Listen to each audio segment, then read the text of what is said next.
भुटानी मानवाधिकारवादी नेता टेकनाथ रिजालले लेख्नु भएको निर्वासन पुस्तक वाचन गरिरहेका छौँ। यो पुस्तकको अब हामी अन्तिम अध्याय अर्थात् 36औं अध्याय वाचन गर्न गइरहेका छौँ।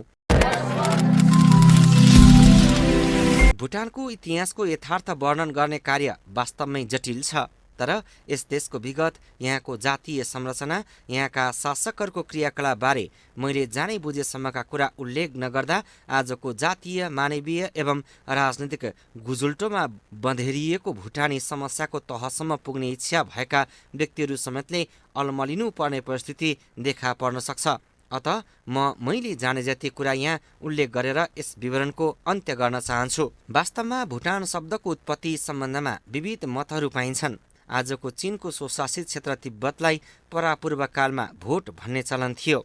उत्तर पूर्वी भारत र तिब्बतको मध्यमा रहेको यस भूप्रदेशलाई भोटको अन्त्य वा भोट अन्त भन्दा भन्दै अपभ्रंश हुँदै भुटान्त वा भुटान भएको हुन सक्ने एक थरीको मत छ। अर्का थरी मानिसहरू भने प्रारम्भमा हालको भुटान तिब्बतकै अङ्गको रूपमा रहेको मान्यता समेत राख्दछन्। उनीहरूका अनुसार तिब्बतलाई भोट भनिने र अहिलेको भुटानलाई भोट अङ्ग भन्दा भन्दै यो भुटाङ भनिएको र त्यसैको परिवर्तित वा परिष्कृत नाम भुटान भएको हुन सक्ने समेत अनुमान छ। जे होस्, यी अनुमानहरू स्वयंमा जे जस्ता भए पनि भुटानमा मानवीय बसोबास र चहल पहलको इतिहास निकै पुरानो रहेको छ। मैले प्रारम्भमा उल्लेख गरे झैँ हिमाल, पहाड र मैदान समेतको प्राकृतिक संरचना भएको यो भूप्रदेशको उत्तरी भाग तिब्बती शासनको अधीनमा रहे तापनि तिब्बतको शासन व्यवस्था कमजोर भएका अवस्थामा कतिपय मानिसहरू त्यहाँबाट विद्रोह गरी यहाँ आएर छुट्टै स्वतन्त्र देशको रूप दिएको केही इतिहासकारहरूको अनुमानलाई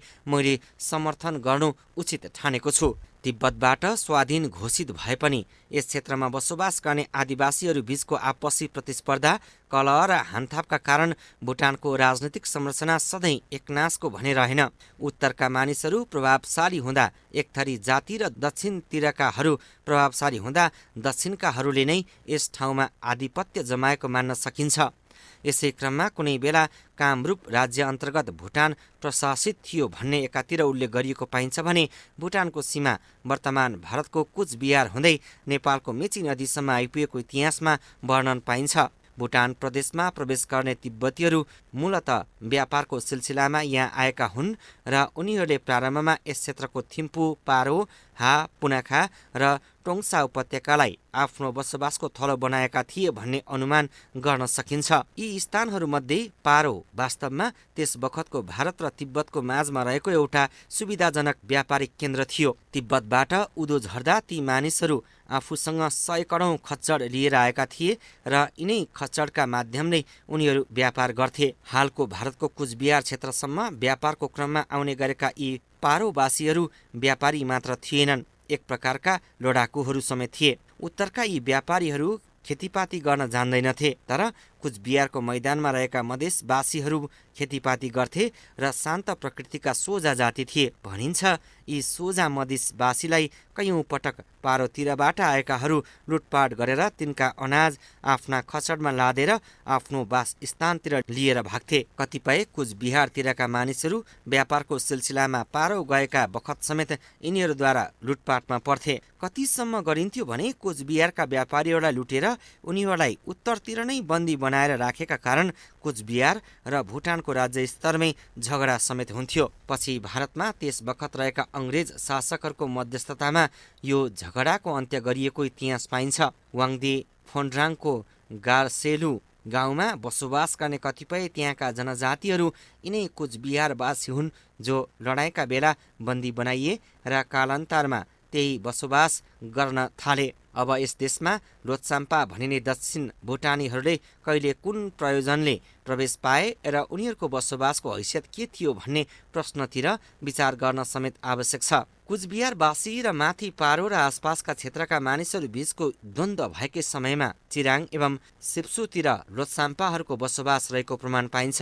यद्यपि कुचबिहार र पारोबीच ओहोर दोहोर गर्ने बाटोबाट चिराङ र सिप्सु टाढा भएका कारण उनीहरू प्रत्यक्ष रूपले यस द्वन्द्वमा सहभागी रहेनन्। के तथ्य स्पष्ट छ भने लोछाम्पा भनिने अहिलेका नेपाली भाषाभाषीहरूको उद्गम स्थल मूलत अहिलेको मेचीदेखि पश्चिमको नेपाल भूप्रदेश नै हो। विविध व्यवसाय र रोजीरोटीको खोजी गर्दै यो जाति पूर्वतिर फैलिँदै दार्जिलिङ, कालिम्पोङ र सिक्किम हुँदै आसाम, मेघालय र बर्मासम्म पुगेको पाइन्छ। अब भुटानभित्र लोछाम्पाहरूको प्रवेशको इतिहास खोज्नु पर्दा अहिलेको भारत देशभित्रका दार्जिलिङ, कालिम्पोङ, सिक्किम, आसाम हुँदै बर्मातिर कहिले नेपाली जाति पुगे त भन्ने खोजी गर्नुपर्ने हुन्छ।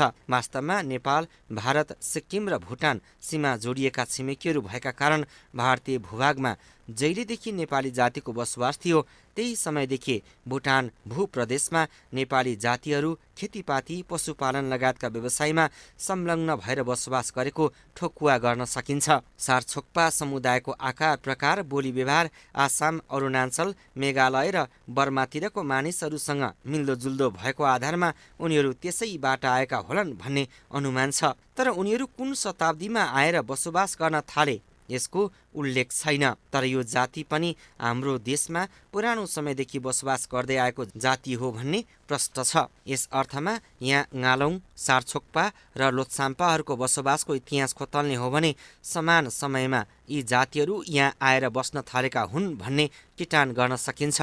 अब पुनः देशको उत्तर भागतिरकै कुरा गरौँ।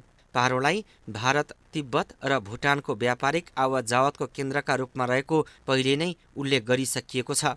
यस केन्द्र आसपासका हा, थिम्पू, वाङदी र पुनाखा भन्ने ठाउँहरूमा मानव बस्तीको विस्तार हुन थाल्यो र यी प्रत्येक ठाउँका बसोबास गर्नेहरूबीच एक अर्कामा प्रतिस्पर्धा हुन थाल्यो। पहिले पारोमै बसोबास गर्नेहरू छरिएर ती ठाउँमा पुगेका भए पनि यी बासिन्दाहरूबीच मेलमिलाप थिएन। यिनीहरूको भाषामा समेत समानता थिएन र आज पर्यन्त यथावत छ। अत हापा, थिम्पुपा, वाङदिपा र पुनापाहरूबीच निरन्तर लडाईँ झगडा भइरहन्थ्यो। जोङ्खा भाषामा पा भनेको बासिन्दा हो, यहाँ हापा भनेको हाबासी हो भन्ने बुझ्नुपर्ने हुन्छ। यहाँको भाषामा लोच्छा भनेको दक्षिण दिशालाई मानिन्छ र नै त्यहाँ बसोबास गर्ने नेपाली मूलका भुटानीहरूलाई लोछाम्पा भनिएको हो। यसरी यी उत्तर पश्चिम भुटान क्षेत्रमा बस्नेहरूको दिनरातको कचिङ्गलले आक्रान्त समाजमा तिब्बततिरबाट आएका एकजना अवतारी लामाको प्रवेशले एउटा नाटकीय स्थिति सृजना गर्दछ। तिब्बतबाट यी अवतारी लामा कसरी यहाँ आइपुगे यो समेत एक रोचक प्रसङ्ग छ। तिब्बतको कुनै अज्ञात गाउँबाट भुटान पसेका यी अवतारी वास्तवमा किन यहाँ आए त? यस बारेमा विविध किंवदन्तीहरू हाम्रो देशमा प्रचलित छन्। यसअघि तिब्बतबाट भुटान पसेकाहरू वास्तवमा तिब्बतका सीमावर्ती गाउँहरूबाट भुटान पसेका थिए भन्ने कुरा मैले माथि नै वर्णन गरिसकेको छु। यसरी सयौं संख्यामा भुटान पसेका तिनै आफ्ना मानिसको खोजी गर्दै यी अवतारी लामा त्यहाँ आइपुगेका हुन् भन्ने कथन छ। तिनको खोजीमा निस्केका अवतारी लामालाई कुन दिशातिर जाने भन्ने निदो भने थिएन। तर यसै बेला भनिन्छ एक दिशामा जोडले चट्याङ पर्यो। अवतारी लामाले यसलाई एउटा सङ्केतको रूपमा लिएर उनी त्यही चट्याङ परेको दिशातिर लागे। चट्याङलाई तिब्बती भाषामा ड्रुक भनिन्छ। त्यसैले भुटानलाई ड्रुक समेत भनिने गरिएको हो भन्ने किंवदन्ती छ। जे होस्, ती अवतारी लामा ड्रुक अर्थात् भुटाङ आइपुग्दा तिब्बतबाट आएका भुटानका नयाँ बासिन्दाहरूको थलो अस्तव्यस्त थियो। यिनैले आएर यस नयाँ मानव बस्तीलाई व्यवस्थित गरे। यो 16औं शताब्दीको अन्तिम समयतिरको कुरा हो। 17औं शताब्दीको प्रारम्भलाई इतिहासकारहरू भुटानको धर्मतन्त्रको युग समेत भन्ने गर्दछन्। सन् 1616मा तिब्बतको द्रुक रालुङ गुम्बासँग सम्बन्धित ngवाङ नामग्याल नामक ती धर्मगुरु भुटान आएको कथन कतिपय इतिहासकारहरूले उल्लेख गरेका छन्। भुटानमा त्यस बखत रहेका दर्जनौं गाउँले सरदारहरूबीचको आपसी द्वन्द्वको अन्त्य गरेर यिनले आफूलाई शक्तिशाली बनाए र यिनै भुटानका प्रथम राजा बने। इतिहासकारहरूका अनुसार सन् 1639मा यिनले आफूलाई धर्मराजा घोषित गरेका हुन्।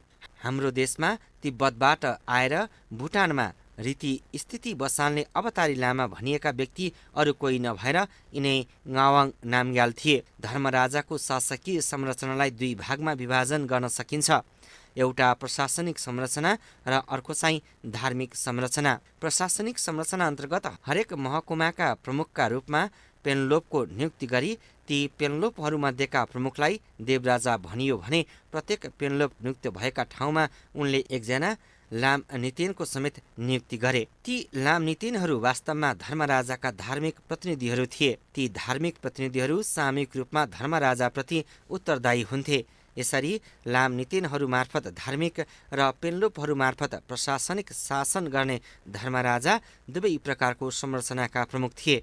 यिनको प्रशासन उत्तरी भुटानमा पेन्लोप र लामनितेनहरूका माध्यमले चले पनि दक्षिण भुटानलाई त्यसबेला कुनै महकुमामा विभाजन गरिएको थिएन। त्यहाँ कुनै पेन्लोपहरू पनि नियुक्त गरिएका थिएनन्, न त लामनितेनहरू नै नियुक्त गरिएका थिए। पेन्लोप र लामनितेनको साटो त्यहाँ देवराजाहरूले प्रत्यक्ष शासन गर्दथे। लोछाम्पाहरू आफ्नो खरखजना पारोमा लगेर बुझाउँथे।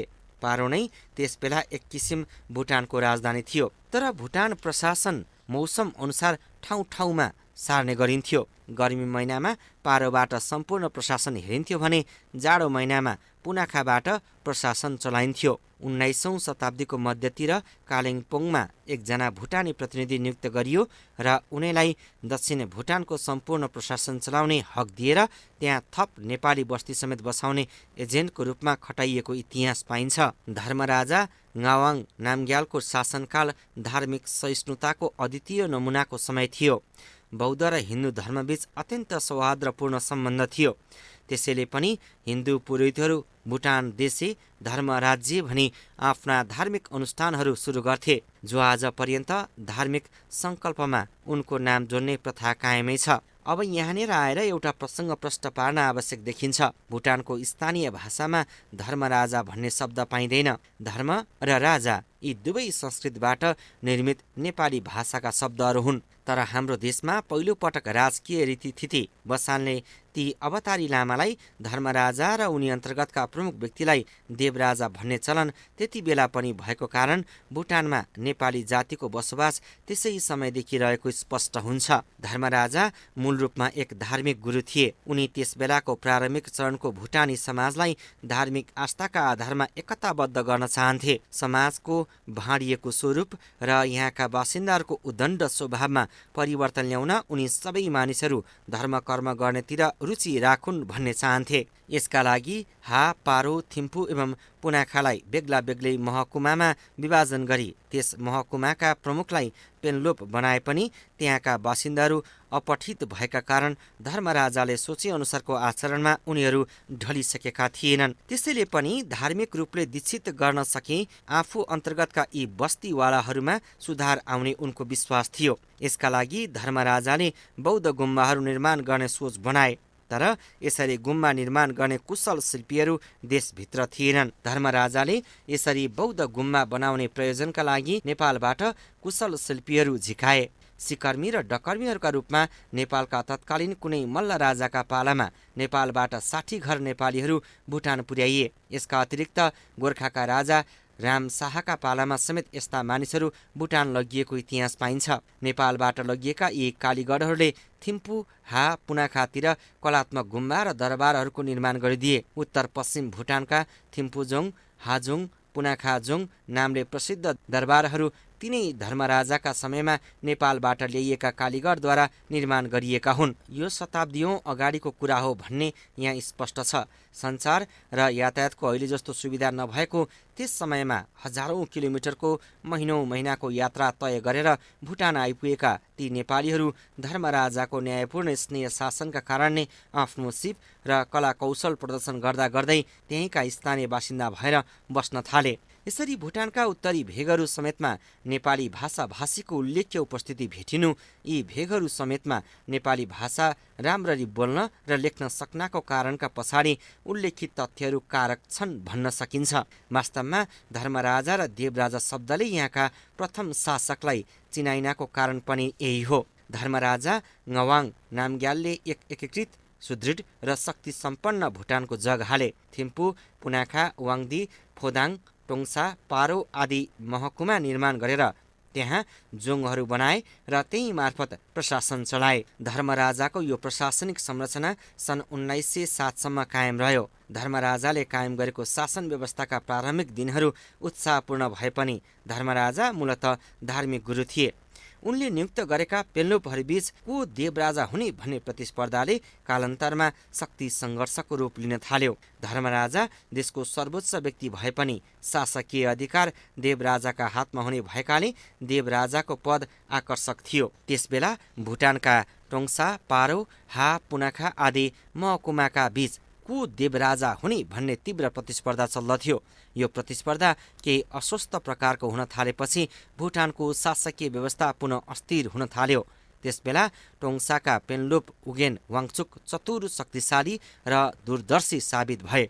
उनले धर्मराजा पद्धतिलाई खारेज गरेर स्वयंलाई भुटानका राजा घोषित गरे। पुनाखामा सन् 1907 डिसेम्बर 17 का दिन एक समारोहमा उनलाई भुटानका सबै महकुमाका पेन्लोपहरूले राजा स्वीकार गर्ने घोषणा गरे। अङ्ग्रेजहरू समेतको समर्थन उनलाई प्राप्त थियो। वास्तवमा भुटानको अस्थिरताबाट आजित छिमेकी भारतका तत्कालीन अङ्ग्रेज शासकहरू समेत भुटानमा एक शक्तिशाली राजा चाहन्थे, जसलाई उगेन वाङचुकले पुरा गर्छन् भन्ने उनीहरूको समेत आशा थियो। वाङचुक वंशका प्रथम राजा उगेन वाङचुकको मृत्यु सन् 1926 मा भयो। त्यसपछि उनका छोरा जिग्मी वाङचुक भुटानका राजा भए। यिनको मृत्यु सन् 1952 मा भयो। वाङचुक वंशका तेस्रो राजा जिग्मी दोर्जी वाङचुकको शासनकाल सन् 1952 देखि सन् 1972 सम्म रह्यो। भुटानका वर्तमान राजा जिग्मे सिङमे वाङचुक वाङचुक वंशका चौथो पुस्ताका प्रतिनिधि हुनुहुन्छ।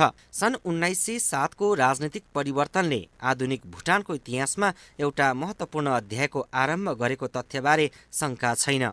धार्मिक परम्पराको आधारमा चलिरहेको भुटानको त्यस बेलासम्मको शासन व्यवस्थामा यस परिवर्तनले केही मौलिक रूपान्तरणहरू गर्यो। तर लोत्साम्पा समुदायमा धर्मराजाका समयमा तयार गरिएका परिपाटीहरूले नै निरन्तरता पाइआएका थिए। धर्मराजा र देवराजाका शासनकालमा आफ्ना प्रतिनिधिका रूपमा नियुक्त गरेका कालिम्पोङका दोर्जी त्यस समयमा पनि कायम थिए र लोत्साम्पा समुदाय उनको प्रशासनिक निरन्तरताप्रति खुसी नै थिए। तर शेरछोक्पा समुदाय भने वाङचुक वंशको शासनप्रति सन्तुष्ट थिएन। तथापि 1907 को परिवर्तन चान्चुने थिएन। एउटा राजवंशको अवसान र अर्को राजवंशको उदयको यस सङ्क्रमणको प्रभाव कतिपय समुदायमा आफ्नै प्रकारले परेको थियो। दक्षिण भुटानमा त्यसबेला गर्जमान गुरुङ नाम गरिएका एकजना प्रभावशाली व्यक्ति रहेका थिए। कालिम्पोङका भुटानी प्रतिनिधि एसटी दोर्जीसँग उनको सम्बन्ध राम्रो थियो भने भारतका तत्कालीन अङ्ग्रेज शासकहरूसँग समेत उनको राम्रै हिमचिम थियो। गर्जमान गुरुङलाई अङ्ग्रेजहरूले त्यस बखत रायबहादुरको पदवी दिएबाट पनि यस कुराको पुष्टि हुन्छ। धर्मराजाको स्थानमा वाङचुक वंशले राजगद्दी पाउनमा भुटानका कालिम्पोङ प्रतिनिधि एसटी दोर्जीको भूमिका प्रभावशाली थियो र उनै मार्फत अङ्ग्रेज शासकहरूको वाङचुक वंशलाई समर्थन प्राप्त भएको थियो। गर्जमान गुरुङ पनि यस परिवर्तनका पक्षपाती थिए। वाङचुक वंशमा राजसत्ता आएपछि उनले पनि महत्त्वपूर्ण भूमिकाको अपेक्षा गरेका थिए भन्ने अनुमानका विभिन्न आधारहरू छन्। पहिले नै भनिसकिएको छ, दक्षिण भुटान सोझै केन्द्रीय शासन अन्तर्गत आफ्ना प्रतिनिधि कालिम्पोङका दोर्जी अन्तर्गत शासित थियो। तर पछिल्लो परिवर्तनले दक्षिण भुटानको प्रशासनिक परिपाटीमा समेत परिवर्तन आओस् भन्ने केही दक्षिण भुटानीहरूको इच्छा थियो र यीमध्ये गर्जमान गुरुङ पनि पर्दथे। जसरी उत्तरी भुटानका महकुमा प्रतिनिधिका हैसियतले त्यहाँका पेन्लोपहरूले उगेन वाङचुकलाई राजा स्वीकार गर्ने घोषणामा समर्थन गरे, ठिक त्यही हैसियतमा गर्जमान गुरुङ आफ्नो उपस्थिति साबित गर्न चाहन्थे भन्ने भनाइ छ। संक्षेपमा भन्ने हो भने गर्जमान गुरुङ दक्षिण भुटानका हर्ताकर्ता हुन चाहन्थे। यो उनको चाहना अनुचित पनि थिएन। आखिर उनी वाङचुक वंशका समर्थक भएका कारण राज्य सत्ताको परिवर्तनपछि आफूले कुनै पद पाउनुपर्छ भन्ने उनको आग्रह स्वाभाविक थियो। तर दरबारवासीको एउटा शक्तिले उनको चाहनालाई बेग्लै अर्थमा व्याख्या गर्यो र अन्ततः गर्जमान गुरुङको रहस्यमय ढङ्गले हत्या भयो। यता कालिम्पोङका भुटान प्रतिनिधि एसटी दोर्जी समेत प्रभावशाली व्यक्ति थिए। कालिम्पोङको बसाइका कारण उनी अङ्ग्रेजी र नेपाली भाषाका ज्ञाता थिए। भाषाको कठिनाई र भौगोलिक विकटताका कारण दक्षिण भुटानीहरूसँग उत्तर भुटानमा बसेर शासन गर्नेहरूको सोझो सम्पर्क थिएन। भारतका अङ्ग्रेज शासकहरूसँगको प्रगाढ मैत्री, लोत्साम्पा समुदायहरूसँगको सुमधुर सम्बन्ध र आधुनिक शिक्षा दीक्षामा समेत दोर्जी परिवारको पहुँचका कारण केन्द्रमा रहेका शासकहरू उनीसँग सतर्क रहेको पाइन्थ्यो। भाषा भेषका कारण वाङचुकहरू लोछाम्पाहरूसँग सोझो सम्पर्कमा थिएनन् भने यातायातको कठिनाइका कारण समेत दक्षिण भुटानीहरू एसटी दोर्जी प्रशासनसँग नजिक र केन्द्रसँग टाढा झैँ थिए। यस वस्तु तथ्यलाई समेत दरबारले राम्रो निरीक्षण गरिरहेको थियो। भुटानको केन्द्रमा शासन गर्नेहरूमा धर्मराजाको अवसानपछि देखिएको मनोवैज्ञानिक विचलनले हाम्रो देशको राजनीतिलाई पहिलेदेखि नै अप्ठ्यारोमा पार्दै आएको छ र यसले अहिलेसम्म दुःख दिँदै आएको छ। धर्मराजाका ठाउँमा वाङचुक वंश सत्तामा आएपछि शेरछोक्पा समुदायप्रति समेत दरबारको दृष्टिकोण रक्षात्मक देखियो। शेरछोक्पा समुदाय वाङचुक वंशको साटो धर्मराजाप्रति बढी झुकाव राख्छन् भन्ने शङ्काले दरबारलाई त्रसित गरेको अनुभव हामीलाई छ। यस शङ्काका कारण शेरछोक्पा समुदायको बाहुल्य रहेको क्षेत्रमा आजी टासीलाई गभर्नर नियुक्त गरी पठाइयो। आजी टासी कालिम्पोङका भुटानी प्रतिनिधि एसटी दोर्जीकी छोरी, वर्तमान राजाकी ठुली आमा एवं पूर्व प्रधानमन्त्री जिग्मी पाल्देन दोर्जीकी बहिनी हुन्। आजी अर्थात् राजकुमारी टासीलाई त्यस ठाउँमा गभर्नर बनाइएकाले अहिले पनि त्यस ठाउँको नाम टासी गाउँ रहेको भनाइ छ। आजी टासीलाई शेरछोक्पा समुदायले उच्च सम्मान प्रदान गर्ने गरेबाट दरबारले उहाँलाई गभर्नर बनाएको कार्यले यस समुदायमा राम्रो प्रभाव छाडेको मान्न सकिन्छ। वाङचुक वंशका प्रथम राजा उगेन वाङचुकको सन् 1926मा मृत्यु भएपछि जिग्मी वाङचुक भुटानका राजा भए। उनी भुटानका कालिम्पोङ स्थित प्रतिनिधि एसटी दोर्जी परिवारको उच्च घरानीय रवाफबाट प्रभावित थिए। उनको यस प्रभावले भविष्यमा वाङचुक राजवंशलाई चुनौती नआओस् भन्ने कुरामा सतर्क भई उनले यस परिवारमा वैवाहिक सम्बन्ध गाँच्ने मनसायले आफ्ना जेठा छोरा जिग्मे दोर्जी वाङचुकको विवाह एसटी दोर्जीकी छोरी आजी केजाङसँग गराए। यी दुई परिवारको सम्बन्धले भुटानको राजनीतिक इतिहासमा आधुनिक मोड ल्याउन मद्दत गर्यो। वाङचुक वंशका दोस्रा राजा जिग्मी वाङचुकका दुईटी पत्नी थिए। जेठी पत्नीबाट वर्तमान राजाका पिता जिग्मी दोर्जी वाङचुकको जन्म भयो भने कान्छी पत्नीबाट नामगेल वाङचुकको जन्म भयो। द्वितीय राजाका जेठा छोरा जिग्मी दोर्जी वाङचुकको शासनकालको भुटानी जनतामा आफ्नै ढङ्गको प्रभाव छ भने उनका अर्का छोरा नामगेल वाङचुकको पृथक शैलीको पीडा हामीसँग छ। वाङचुक वंशका दोस्रा राजाको शासनकालको उत्तरार्धतिर दक्षिण एसियामा ठुल्ठुला उथलपुथलहरू भए। यस क्षेत्रमा भएको सबैभन्दा ठुलो परिवर्तन भनेको सन् 1947मा भारतीय स्वतन्त्रता आन्दोलनले सफलता आर्जन गर्नुपर्ने थियो। अङ्ग्रेजहरू भारत छाडेर हिँडेपछि अब के होला भन्ने सन्तास भारत वरिपरिका शासकहरूलाई थियो। विशेष गरी परम्परागत शासनमा आबद्ध नेपालका राणा शासकहरू झैँ भुटानका शासकहरू समेत भारतमा भएको परिवर्तनलाई सतर्कतापूर्वक हेरिरहेका थिए। भारतीय स्वतन्त्रता सङ्ग्रामको प्रभावबाट भुटानी जनमानस समेत पृथक थिएन।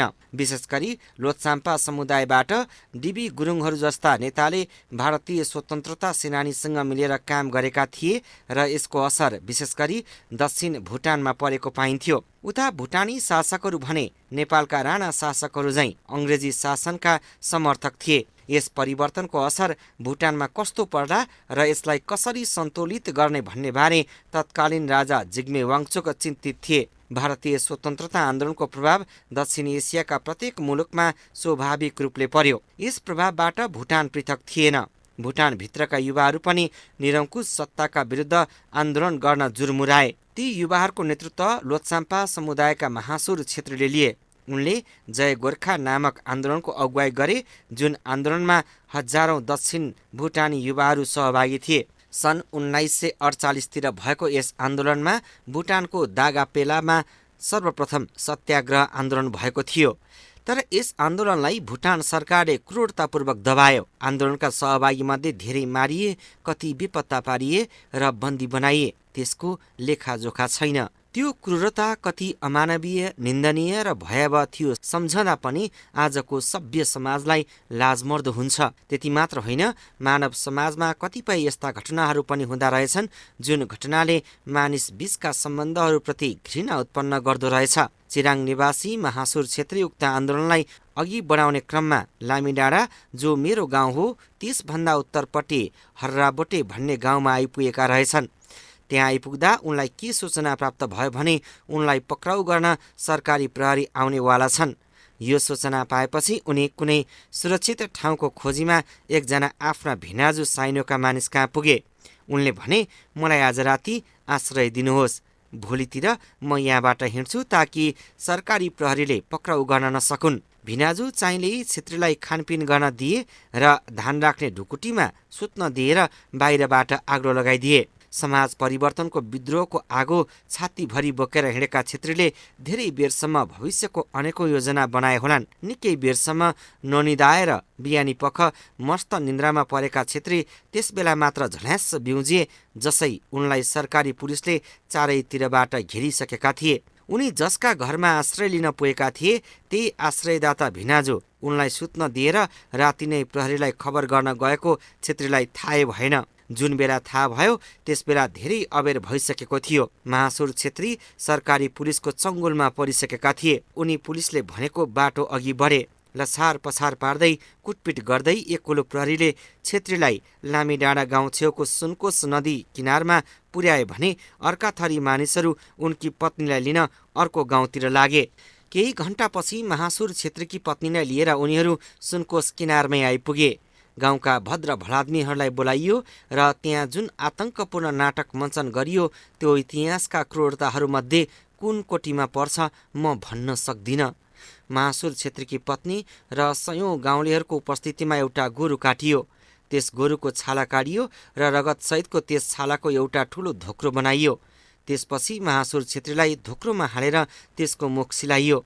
सारा गाउँलेहरू यस क्रूर नाटकको दृश्य अवाक भएर हेरिरहेका थिए।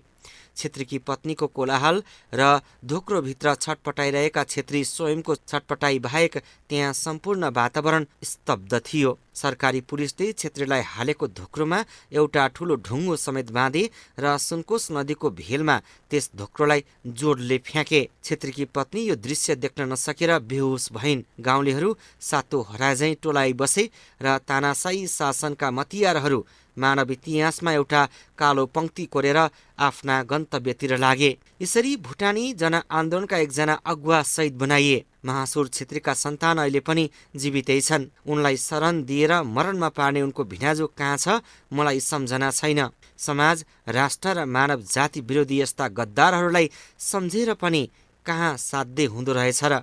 ऊ मर्यो वा जिउँदैछ थाहा छैन, तर महासुर छेत्री मरेर पनि अमर भए यो चाहिँ हामी सबै भुटानवासीलाई थाहा छ। महासुर छेत्रीलाई निर्ममतापूर्वक मारिए पनि भुटानको प्रजातान्त्रिक आन्दोलन भने मरेन।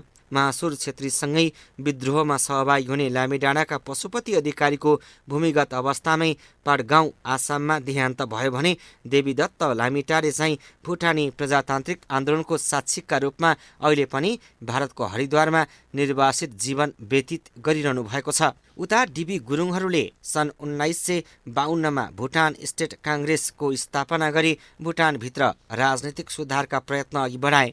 भुटानभित्रका शिक्षित र अग्रणी युवाहरूको यस संस्थागत प्रयत्नको असर भुटानी सरकारले कसरी झेल्ने भन्ने समस्या एकातिर थियो भने परिवर्तन भएका भारतीय शासकहरूको दृष्टिकोण कस्तो हुने हो भन्ने संशय पनि सँगसँगै थियो।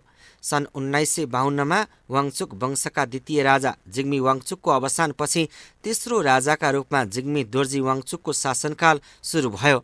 राजा जिग्मी दोर्जीले जिग्मी पाल्देनलाई प्रधानमन्त्रीमा नियुक्त गरे। प्रधानमन्त्री जिग्मी पाल्देन नाताले कालिम्पोङका भुटानी प्रतिनिधि एसटी दोर्जीका छोरा र राजाका जेठान थिए। प्रधानमन्त्रीका रूपमा जिग्मी पाल्देनको नियुक्तिले भुटानी जनताको प्रसन्नता वात्तै बढेको थियो। उनी आधुनिक शिक्षा प्राप्त व्यक्ति थिए र यिनको प्रभाव अन्तर्राष्ट्रिय समुदायमा समेत राम्रो थियो। अझ लोत्साम्पा समुदाय उनको नियुक्तिबाट किन पनि खुसी थियो भने यिनकै पिता एसटी दोर्जीले भुटानी प्रतिनिधि भएर दक्षिण भुटानको बसोबास, शिक्षा, दीक्षा र व्यवसायको बन्दोबस्त मिलाएका थिए। कालिम्पोङमा हुर्के बढेका कारण प्रधानमन्त्री जिग्मी पाल्देन नेपाली भाषा राम्रो बोल्थे। यसैले पनि लोत्साम्पा समुदायको विशेष स्नेह उनीप्रति थियो। जिग्मी पाल्देन जुन बेला भुटानका प्रधानमन्त्री भए त्यो अघि नै नामगेल वाङचुक पारोका पेल्लोप बनाइएका थिए। पछि गएर राजा जिग्मी दोर्जी वाङचुकले दरबारभित्रको शक्ति सन्तुलनलाई ध्यान दिँदै आफ्नो सौतिने भाइ नामगेल वाङचुकलाई सेनाको प्रमुख समेत बनाए। उनी पारोका पेल्लोप एवं सेनाका प्रमुख भए तापनि लोत्साम्पाहरूको झुकाउ भने यिनको तुलनामा प्रधानमन्त्री जिग्मी पाल्देन दोर्जीप्रति भएका कारण यिनी भित्रभित्रै असन्तुष्ट थिए। राजा र प्रधानमन्त्रीको संयुक्त प्रयासले त्यस समयावधिमा भुटानले आन्तरिक विकास र बाह्य सम्बन्ध विस्तारमा प्रशस्त प्रगति गर्यो।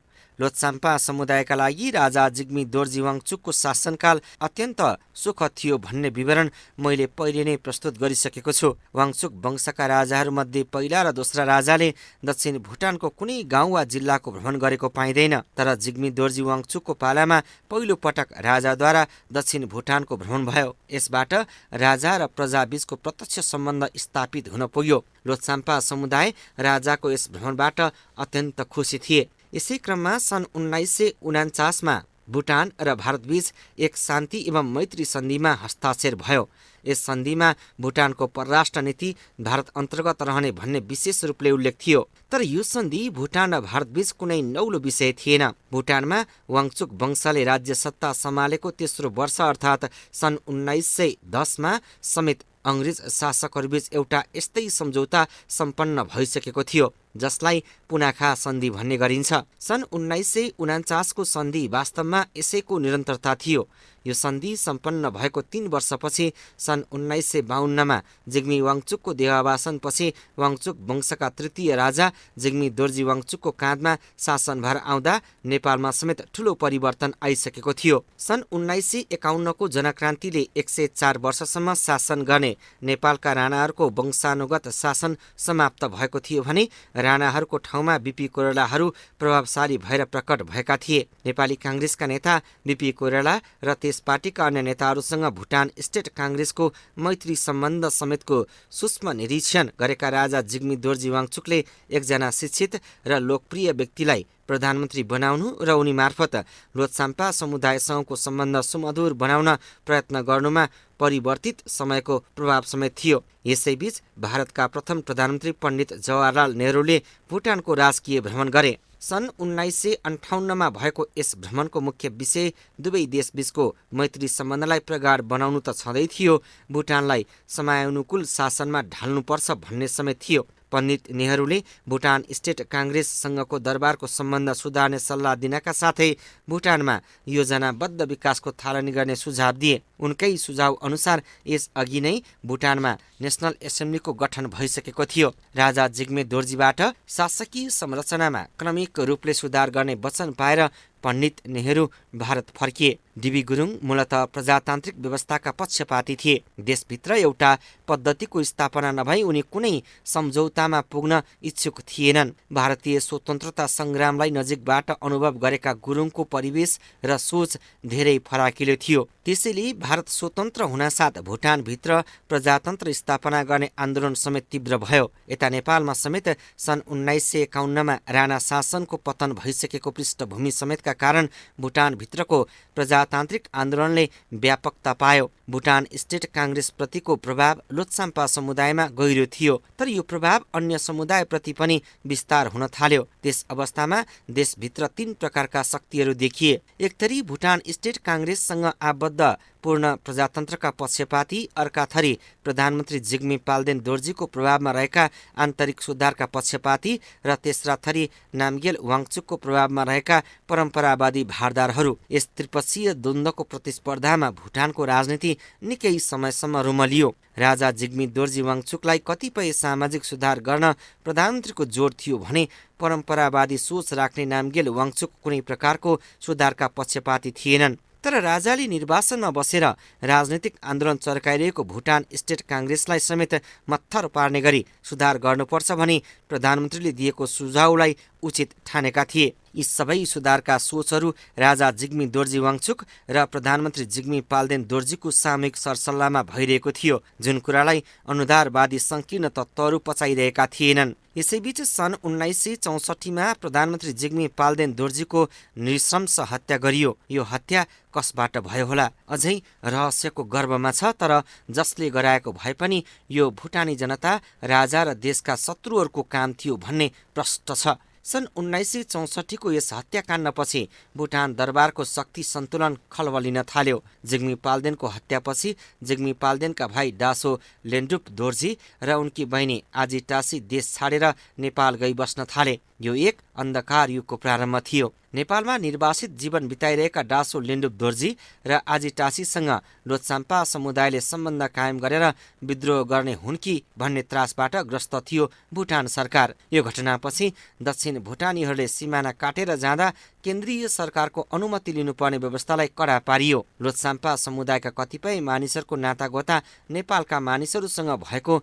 र पशुपतिनाथ लगायतका तीर्थस्थलको दर्शन गर्न जाने प्रचलन यस समुदायमा भएका कारण लोछाम्पाहरू नेपाल जाने सम्भावनालाई विचार गरेर सरकारले नेपाल आवाजावतमा पूर्ण प्रतिबन्ध लगायो। दक्षिण भुटानका मानिसहरू बसाई सराई गरेर बाहिर नजाउनु भन्ने उद्देश्यले एकातिर सरकारको अनुमति बिना जमिनको किनबेच गर्न नपाइने निर्देशन जारी गरियो भने बाहिरका मानिसको भुटान प्रवेशलाई पूर्णतः प्रतिबन्धित गरियो। वास्तवमा जिग्मी पाल्देन दोर्जीको हत्या कुनै राम्रो घटना थिएन। यस घटनाका बारे थरी थरी शङ्का आशंका हुनु स्वाभाविक थियो, तर यस घटनापछि लोछाम्पा समुदायप्रति सतर्क हुनाको कारण स्पष्ट भने थिएन। यस परिस्थितिमा राजा जिग्मी दोर्जी वाङचुकका काँधमा ठूलो जिम्मेवारी थियो। प्रधानमन्त्रीका रूपमा कार्यरत एकजना सक्षम सहयोगीको हत्या, भुटान स्टेट काङ्ग्रेसको राजनीतिक दबाव, भारतीय नेताहरूको सुझाव सबै कुरालाई विचार गरेर एउटा सन्तुलित निकास निकाल्ने जिम्मा राजाका काँधमा थियो। यसैबीच भुटानले संयुक्त राष्ट्रसङ्घको सदस्यता प्राप्तिका लागि प्रयत्न गरेको अवस्था समेत भएकाले कुनै सुधार बिना देशले उपलब्धि हासिल गर्न नसक्ने बुझेर राजाद्वारा भुटान स्टेट काङ्ग्रेसका नेता डिबी गुरुङसँग सम्झौताको पहल पनि भयो र आन्तरिक सुधारका प्रयत्नहरू समेत थालिए। यस अन्तर्गत देशभित्र नेपाली भाषालाई पूर्ण मान्यता प्रदान गर्ने लोछाम्पा समुदायलाई पहिले चलि आएझैँ बेग्लै प्रशासकीय इकाइ अन्तर्गत राख्ने दक्षिण भुटानीहरूले आफ्ना समुदायका 14 जना राज्यसभा सदस्य निर्वाचित गर्न पाउने, ती प्रतिनिधिहरूले आफ्नै मातृभाषामा राज्यसभामा बहस गर्न पाउने, विद्यालयहरूमा नेपाली भाषालाई अनिवार्य बनाउने, नेपाली भाषामा सम्पूर्ण प्रशासकीय एवं न्यायालयमा काम गर्न पाउने आदि व्यापक सुधारका घोषणा गरिए। यसबाहेक भुटान स्टेट काङ्ग्रेसको आह्वानमा भएको आन्दोलनमा लागेकाहरूको सम्पत्तिको क्षतिपूर्ति प्रदान गरिने, उनीहरूलाई देशभित्र आफ्नो जाति, धर्म, संस्कृति, परम्परा मानेर बसोबास गर्न दिइने, लोछाम्पा समुदायको धार्मिक आस्थामा कसैबाट हस्तक्षेप नगरिने प्रतिबद्धता समेत सरकारबाट व्यक्त भए। यी सुधारका घोषणापछि राजा जिग्मी दोर्जी वाङचुकका एक दूत निर्वासनमा रहेका भुटान स्टेट काङ्ग्रेसका नेता डिबी गुरुङलाई भेट्न सिलगढी गए। यो सन् 1968 को घटना हो।